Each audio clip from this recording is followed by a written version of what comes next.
Kwanza tunamshukuru Mwenyezi Mungu mwingi wa rehema, ametujalia tena kushinda kikombe cha ngao ya jamii, lakini wakipekee pia ametujalia tena kushinda mara ya 6 mbele ya mtani wetu. Imekuwa jambo zuri kwetu sisi kwa sababu mara 5 ambazo tulimfunga, leo mechi ilikuwa tofauti kidogo kwa sababu tulikuwa na benchi la ufundi jipya, tulikuwa na wachezaji wapya kwenye timu, na ukiangalia timu yetu ilikuwa haijakaa pamoja kwenye camp toka pre-season imeanza. Ratiba national team kama ilitupunguzia hivi ladha ya kujiandaa. Kwa hiyo somehow ilimpa mwalimu changamoto kuwaunganisha wachezaji ambao walikuwa kwenye national team na wachezaji ambao walikuwa kwenye camp yake. Kwa hiyo tumpongeze mwalimu, licha ya ugumu huo aliweza kuja na plani nzuri, plan rafiki ambazo zimethibitisha ubora na ukubwa na quality ya timu yetu.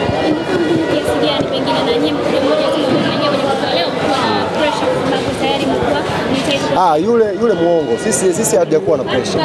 Yule muongo anatafuta maneno ya kuwadanganya watu. Young Africans huwa inaishi kwenye pressure yake yenyewe kwa maana ya kupata mafanikio. Yanga haijawahi kuwa na pressure kucheza mechi dhidi ya Simba Sports. Huu ni uongo ambao ameutamka hadharani akiamini kwamba anacheza mind game na Young Africans. Sisi huwezi kufanyia mind game za kitoto namna hiyo. Ni uongo. Sisi pressure yetu ilikuwa ni kubakia kwenye ubora wetu, sio pressure ya kumfunga Simba. Ilipofika sasa hivi Simba, hata tukitengeneza hawa steward hao wakiwa 11, tunapata matokeo dhidi yao. Na kuhakikishia kabisa. Ilipofika sasa hivi Simba, hawa steward wa Yanga unaona, tukawatengeneza 11 Benjamin Mkapa, wanashinda mechi vizuri tu. Wala hatuna pressure nao hao. Hii ya mwaka huu ni mbovu zaidi. Hiyo ni fact. Hiyo ni fact zai. Wewe unabishana lakini ndio ukweli. Simba ya mwaka huu ni mbovu zaidi kuliko ya mwaka uliopita. Hii ni mbovu kwa sababu hata wapi hawana quality ya kuweza compete. Ndoto yangu ya kufikisha mara 10 furaha ya kumfunga Simba nazidi kuiona. Hii mara ya 6 zaibakia 2 kwa maana ya ligi zinakuwa 8. CRDB naomba wasitukimbie ziwe 9, alafu 1 tutaitafuta hata ya sherehe ya siku ya kumfukuza Fabi. Tucheze 1 ya kupongezana Kwa sababu walikuwa na sababu ya kumfukuza kocha, tumewapa leo. Wakishamfukuza tucheze mechi nyingine ya kupongezana sisi na wao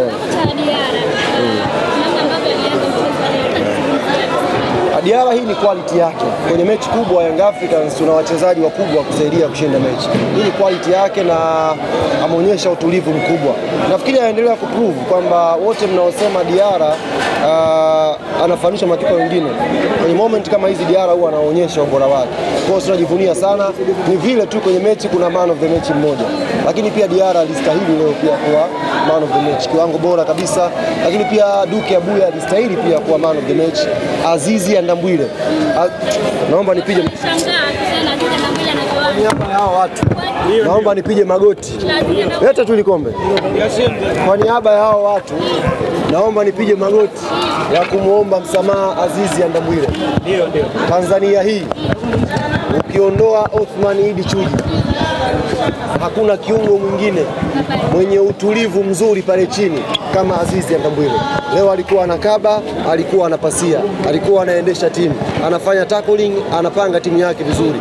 He is one of the best kwenye mchezo wa leo. Nimepiga haya magoti kumuomba radhi Azizi kwa ajili ya Watanzania wote. Nimepokea message nyingi sana lineup ipotoka. Huyu vipi?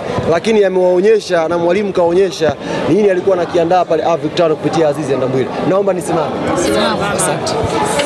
Semaji turudi kwa Donde. Kuambia kusema Donde leo utavunja ngao. Tulia bana. Tulia. Utavunja. Unajua ukizungumza ukweli.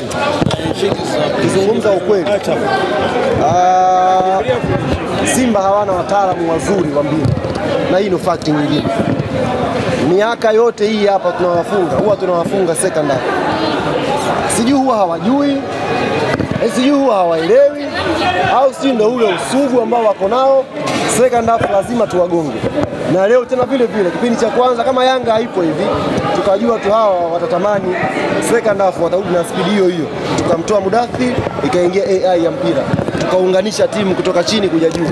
Tufuatia ni historia hapo. Tufuatia hapo ni historia. Kwa hiyo ile sabu iliyofanyika ni sabu ambayo normally huwa inafanyika kwenye mechi ya dabi. Either aje Mzize, aje nani. Kuna sababu Yanga itaifanya second half kwa ajili ya kubadilisha mchezo. Na always imekuwa ikitulipa alhamdulillah. Pia kichwani. Sasa mkawaulize. Maana tuliwaambia nyie mmekuwa sugu. Tuliwaambia mapema nyie wenzetu mmekuwa sugu. Tumewapiga mara 5 mfululizo lakini bado wakaonyesha kwamba wana matumaini. Tukawaambia msimu huu tunakuja kupiga kichwani. Wakaibuka wakasema kichwa kipi? Sasa naomba mkawaulize kinachouma leo ni kipi? Watawapa majibu. Naanza mchezo wa kimataifa raundi ya kwanza kabisa mkiwa na morali pengine kwa sababu ushindi huu. Hii inaleta kwanza umezungumza vizuri. Tunasafiri leo usiku saa 10 kwa maana kwa majira saa 7 timu itaanza kuripoti pale airport. Niliwaahidi leo ndo nitatambulisha wachezaji wa Yanga. Kwa hiyo njoeni pale airport. Tutambulisha mmoja baada ya mwingine. Kwa sababu walikuwa na hamu.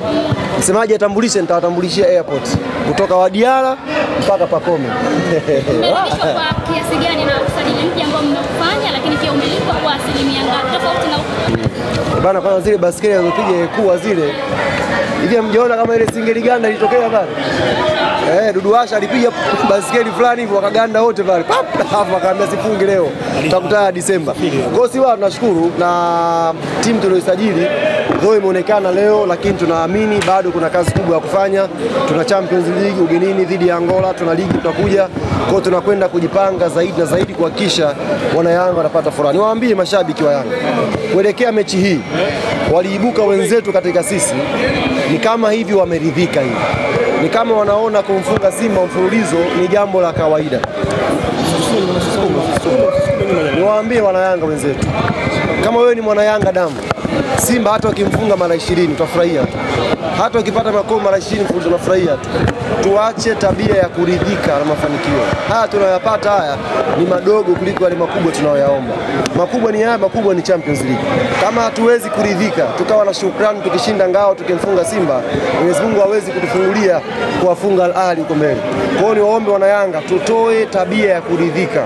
Huyu Simba anatakiwa agongwe mfululizo.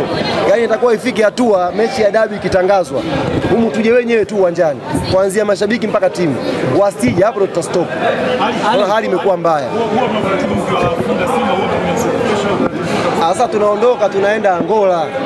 Ndio shida. Lakini niombe wana Yanga ambao mtabaki Dar es Salaam, kesho kunyweni supu jamani. Huko kote tu kunyweni supu kesho.